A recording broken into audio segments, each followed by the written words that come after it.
paano umorder ng GCash Visa card. So yun guys, punta tayo sa may GCash application.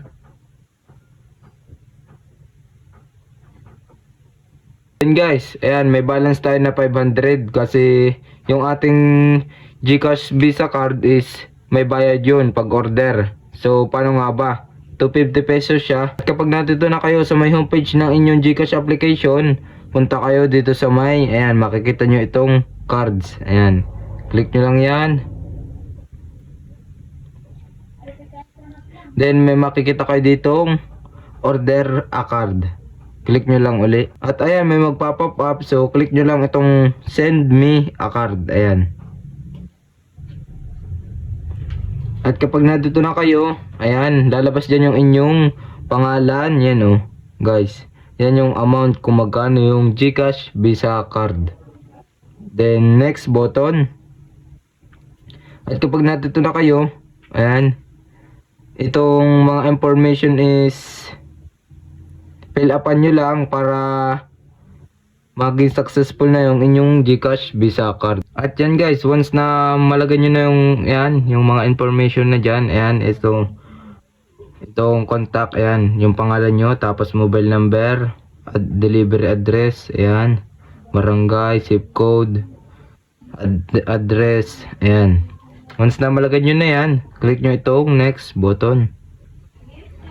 At yan, may makikita ko dyang pinakang parang receipt or resibo. Ayan. Tapos itong nandito sa may babang bahagi. Click nyo lang yan. Yan. Yung may box na yun. Once na mag-check na, click nyo lang itong confirm button. At yan. Waiting na tayo. At yan. Lalabas ay yung pinakang total amount ng GCash Visa card. So yun guys, para maka-order tayo, i-pay ninyo, ayan, magbabayad kayo ng 250 pesos. Click nyo lang yan.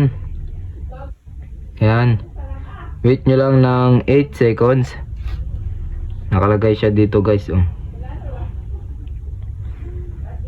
Ayan, nakalagay is order successfully, your card will be delivered soon, please see the expected delivery times below.